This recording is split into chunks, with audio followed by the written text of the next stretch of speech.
ഇസ്രയേലുമായി സംഘർഷം രൂക്ഷമാകുന്നതിനിടെ ഇറാനുമായി ആണവ ചർച്ച നടത്താൻ യൂറോപ്യൻ രാജ്യങ്ങൾ.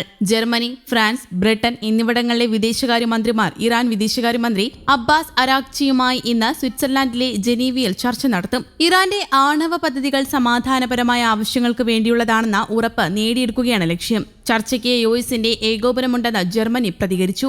ഇതിനിടെ റഷ്യൻ പ്രസിഡന്റ് വ്ളാഡിമിർ പുടിനും ചൈനീസ് പ്രസിഡന്റ് ഷീ ജിൻപിങ്ങും ഇറാന് നേരെയുള്ള ഇസ്രയേൽ ആക്രമണത്തെ അപലപിച്ചു. ഇറാനെതിരെ സൈനിക നടപടി ഒഴിവാക്കണമെന്ന് ബ്രിട്ടീഷ് പ്രധാനമന്ത്രി കിയർ സ്റ്റാമർ യുഎസിനോട് ആവശ്യപ്പെട്ടു.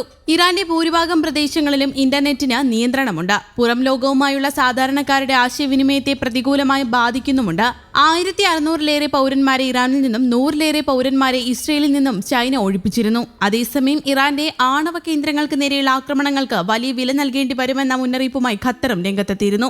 ആണവ കേന്ദ്രങ്ങളെ ലക്ഷ്യം വെച്ചുള്ള ആക്രമണങ്ങൾ പ്രത്യാഘാതമുണ്ടാക്കും. ആഗോള ഊർജ്ജ വിപണിയെയും പ്രാദേശിക സുരക്ഷയെയും ഇത് ബാധിക്കുമെന്ന് ഖത്തർ വിദേശകാര്യ വക്താവ് മാജിദ് അൽ അൻസാരി മുന്നറിയിപ്പ് നൽകി. ഇറാനിലെ ജനവാസ കേന്ദ്രങ്ങളെയും ആണവ കേന്ദ്രങ്ങളെയും ലക്ഷ്യമിട്ട് ഇസ്രയേൽ ആക്രമണം നടത്തുന്ന സാഹചര്യത്തിലാണ് ആശങ്കയുമായി ഖത്തർ രംഗത്തെത്തിയത്. തുടർച്ചയായ സംഘർഷങ്ങൾക്ക് നേതൃത്വം നൽകുകയും മേഖലയിലെ ഇതര ഭാഗങ്ങളിലേക്ക് ആക്രമണം വ്യാപിപ്പിക്കുകയുമാണ് ഇസ്രയേൽ. പശ്ചിമേഷ്യയിലെ എല്ലാ രാജ്യങ്ങളും സംഘർഷം ലഘൂകരിക്കാൻ ശ്രമിക്കുമ്പോൾ മേഖലയിലെ ഒരു കൂട്ടർ മാത്രം സമാധാന ശ്രമങ്ങൾ പരാജയപ്പെടുത്തുന്നു. നിലവിൽ നോർത്ത് ഫീൽഡ് ഉൾപ്പെടെ ഖത്തറിൽ LNG ഉൽപാദന കേന്ദ്രങ്ങൾ സുരക്ഷിതമാണെന്നും മാജിദ് അൽ അൻസാരി പറഞ്ഞു. അതേസമയം ഇറാനെതിരെ സൈനികാക്രമണം നടത്തണോ വേണ്ടയോ എന്ന കാര്യത്തിൽ അമേരിക്കൻ പ്രസിഡന്റ് ഡൊണാൾഡ് ട്രംപ് അടുത്ത 2 ആഴ്ചയ്ക്കുള്ളിൽ തീരുമാനമെടുക്കുമെന്ന് വൈറ്റ് ഹൌസ് അറിയിച്ചു. ഇറാനുമായി സമീപ ഭാവിയിൽ ചർച്ചകൾ നടക്കാനോ നടക്കാതിരിക്കാനോ ഉള്ള സാധ്യത വളരെ കൂടുതലായതിനാൽ അടുത്ത 2 ആഴ്ചയ്ക്കുള്ളിൽ തീരുമാനമെടുക്കുമെന്ന ട്രംപിന്റെ സന്ദേശം ഉദ്ധരിച്ച White House press secretary Karoline Leavitt മാധ്യമപ്രവർത്തകരോട് പറഞ്ഞു. അതേസമയം നയതന്ത്ര ചർച്ചാ സാധ്യതകൾക്കിടെ ഇറാനിലും ഇസ്രയേലിലും ആക്രമണം തുടരുകയാണ്. 2 ആഴ്ച സമയം ട്രംപ് അനുവദിച്ചത് തന്നെ ഇറാന്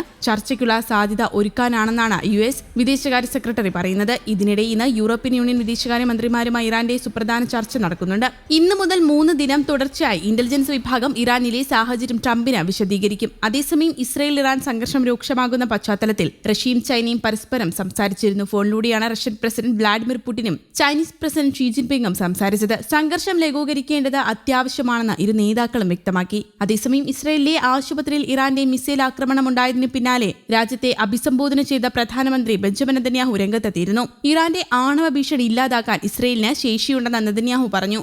ഖമീനിയെ വധിക്കുന്നതിനെക്കുറിച്ചുള്ള സാധ്യതകളും ഇസ്രയേൽ പ്രധാനമന്ത്രി തള്ളിക്കളഞ്ഞില്ല. എല്ലാ സാധ്യതകളും തുറന്നിരിക്കുന്നുവെന്ന് അദ്ദേഹം ചൂണ്ടിക്കാട്ടി. തെക്കൻ നഗരമായ ബീർഷബയിലെ സൊറോക്കോ ആശുപത്രിയിലാണ് ആക്രമണമുണ്ടായത്. ആശുപത്രിക്ക് സമീപത്തെ ആർമി കൺട്രോൾ സെന്ററിനെ ലക്ഷ്യമിട്ടാണ് ഇറാൻ മിസൈൽ ആക്രമണം നടത്തിയത്. ആക്രമണത്തിൽ നിരവധി പേർക്ക് പരിക്കേറ്റിരുന്നു.